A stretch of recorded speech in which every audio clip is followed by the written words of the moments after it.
Hello and welcome to the introduction to case study number 2 of the Ultimate project. My name is Joep van den Broeke and I am the case study leader for this particular case study, and in the next few slides I will briefly talk you through the background of the case study and the work that we will be performing in the case study. Case study number 2 deals with horticulture, or more specifically with greenhouses. In this case study, we will be looking at the symbiosis between horticulture, a large horticulture development in the southwest of the Netherlands, and local industries. The case will build upon existing symbiosis between the greenhouse development and a local sugar factory. Currently, the wastewater from the sugar factory is already treated and then stored in a subsurface water storage in the aquifer, and is then recovered and used as irrigation water for the greenhouses themselves and partially also by the sugar factory itself. Within Ultimate, we will build upon this existing symbiosis by adding new circular components.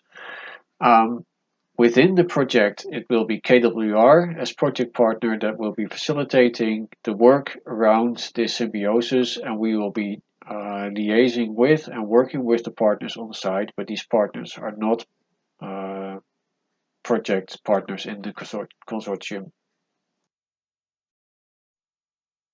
The work in the case study consists of two different main components. One deals with the water and the water reuse in the greenhouses, and the second component deals with energy.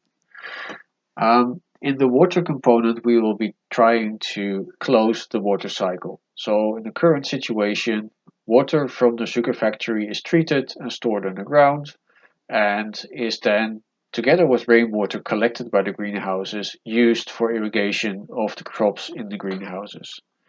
Then after use of the water, part of this wastewater is discharged to a common wastewater treatment plant that collects the wastewater from all of the greenhouses in the development. The wastewater treatment plant removes primarily pesticides from the water, and the water can then be discharged to the sewers. So this water is lost from the greenhouse development. Within Ultimate, we will be looking at technologies that can allow the closing of this cycle, and thus ensuring that no water is lost.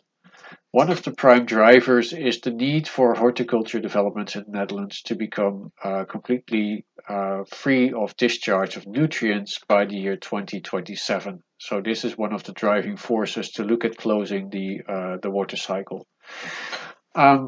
Within Ultimate, we will be looking at treatment technologies that will make possible the treatment of the water to such a standard that it can be reused.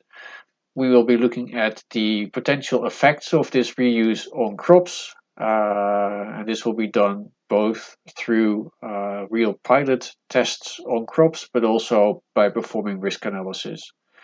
And then finally, we will be looking at how the balance of the nutrients in this reused water can be adjusted in such a way that A, the nutrients are reused, and B, that the composition is correct for tilling the crops. The second element of the case study deals with the energy consumed by the glasshouses.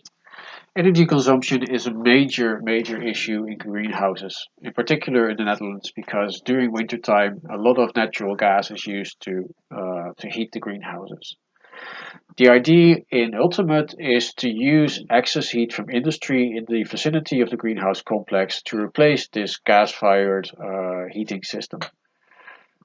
What we expect and what we will be investigating is the use of a high temperature underground energy storage and recovery system, in which during summertime, when excess heat from local industry is not necessary for heating of the greenhouses, is stored underground, and then during winter time, both the actual heat, excess heat that is available, is combined with the heat that is stored underground, and together these two sources should deliver sufficient energy to heat the greenhouses.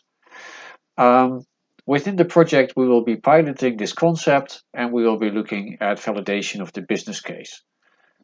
This is an important point because the investment required for the excess heat transfer pipes from the industrial complexes in the vicinity, as well as the high temperature underground storage itself, are very costly, and therefore the business case needs to be worked out and validated in order to successfully implement this heating solution. And that concludes the short introduction to the case study number 2 on Nieuw Prinsenland, the greenhouse complex in the Netherlands, which will be led by KWR. Thank you for your attention.